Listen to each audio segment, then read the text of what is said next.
নৈহাটিতে আম কুড়োতে গিয়ে কিশোরের মর্মান্তিক মৃত্যু, গ্রাম জুড়ে উত্তাল ক্ষোভ। নৈহাটির শিবদাসপুর এলাকায় বৃহস্পতিবার সন্ধ্যায় ঘটে গেল এক মর্মান্তিক ঘটনা।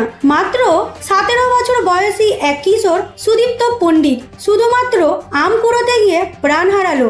সুদীপ্ত পণ্ডিত কাচড়া পাড়ার বাসিন্দা। মামার বাড়ি বেড়াতে গিয়েছিল শিবদাসপুরের আতিসারা গ্রামে। বিকেল গড়িয়ে সন্ধ্যা, বন্ধুদের সঙ্গে মিলে স্থানীয় এক আম বাগানে যায় সে।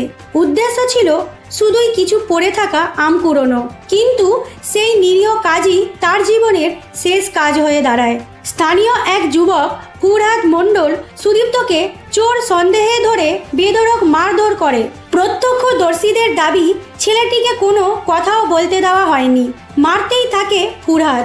মারধরের জেরে ঘটনাস্থলে অচৈতন্য হয়ে পড়ে সুদীপ্ত।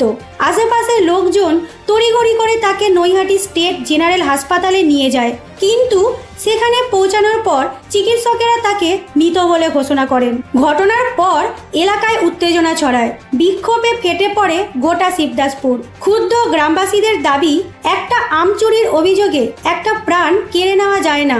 পুলিশ দ্রুত পদক্ষেপ নিয়ে অভিযুক্ত ফুরহাদ মণ্ডলকে গ্রেপ্তার করেছে। তার বিরুদ্ধে খুনের মামলা জারি হয়েছে। সুদীপ্তের পরিবার ও এলাকাবাসীর দাবি, এ শুধু চুরির সন্দেহে মার নয়, এটা ঠান্ডা মাথায় খুন। তারা প্রশাসনের কাছে দ্রুত ও কঠোর শাস্তির দাবি জানিয়েছে। এই ঘটনা আবারও চোখে আঙুল দিয়ে দেখিয়ে দিল মানুষের মানসিকতা।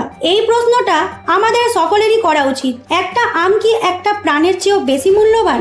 মানুষ এত নিষ্ঠুর কি করে হতে পারে? যদি এই নিউজটি ভালো লেগে থাকে তাহলে লাইক করুন। আরও যদি আপনারা এরকম টাইপের নিউজ পেতে চান তাহলে আমাদের চ্যানেলটিকে সাবস্ক্রাইব করুন।